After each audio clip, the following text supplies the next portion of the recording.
Good evening, and thanks for joining us for this DigiCast, our Facebook Now Live. We're on Roku, we're on Apple TV, we're on Amazon Fire, we're on Facebook Live, obviously, Twitter, and so many other platforms, including WTOC.com. So thank you so much for joining us.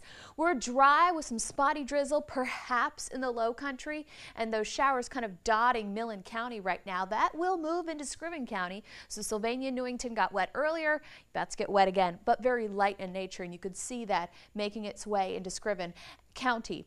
66 in Swainsboro, 66 in Sylvania, 68 in Savannah, but still 70s south of the Altamaha, except for Baxley. Let's go wide and talk about our severe weather risk for tomorrow. It's on the very low end of the spectrum, and really, if you did a 1 out of a 5, we start with marginal, and then we go to 5 for high.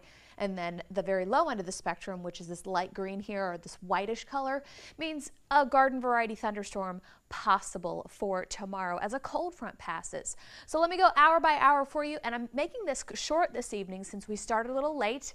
We were having some computer issues, and I do have the 10 o'clock newscast for Augusta, and I seriously don't know what I did with my phone, so I'll go over to my computer and answer some questions, but we kind of need to keep it tight, and not a lot going on right now, so that's good. So let's get you ready for Friday, okay? We'll head through the rest of this evening, and we'll be mostly cloudy. Stop it here, 7 a.m., mostly cloudy skies. Same scenario, maybe a spotty shower skirting our very northwestern counties, Scriven, maybe northern Bullock, and possibly even Effingham. However, I don't think that's going to happen. We get a little return flow from the Atlantic as things start to change. We do have a cold front back to the west that's making its way through Atlanta by noontime, and then we could see a spotty shower from McIntosh County as early as lunchtime. Spotty showers, maybe a heavy downpour with embedded lightning at 5 o'clock for some, but it's almost like a sea breeze because it is coming in from the Atlantic. Then later, we're talking about a 7 o'clock shower for inland communities, Candler County, Bullitt County, Toombs and Montgomery and Jeff Davis. So think about that if you have after school activities, or if you have dinner plans, or if you have Friday night football.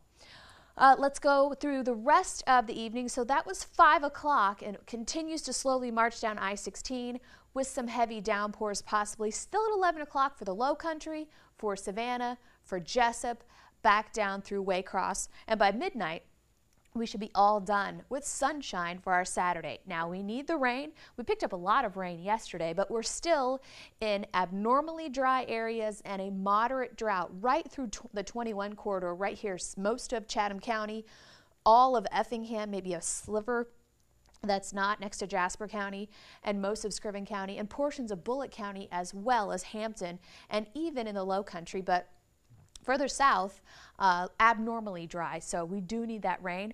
Bus stop forecast, a little bit of fog out there, 64 afternoon. At 3 o'clock, a 30% chance, and that's probably due to that onshore flow in McIntosh County. Anomalous map right there. 82 for the high in Jessup, even though it will be mostly cloudy, and 77 for Rincon, 75 Statesboro, 74 Hampton, 74 Hilton Head, 76 Ridgeland and Hardeeville. So I'm gonna let you marinate on these 3 days. I'm gonna walk over here to my Facebook page and give a couple people a howdy ho, howdy ho. But and I should really have Facebook up. I wonder where my phone is. Of course, it's on silent, so I have no idea. But let me go ahead and log on to the WTOC Facebook page and say hi to... Ooh, everything's running slow tonight. Everything's running slow. Do, do, do, do, do. And hi, Rose. Hi, Dana. Hi, Leon. Hi, Josh. That's about it. Oh, wait. And a couple more people that I cannot see. If you have any questions, I'll answer them after the Facebook Live. And I'll also take questions on my Facebook page. So we're talking about our next greatest chance of rain, because honestly, Friday it'll be spotty.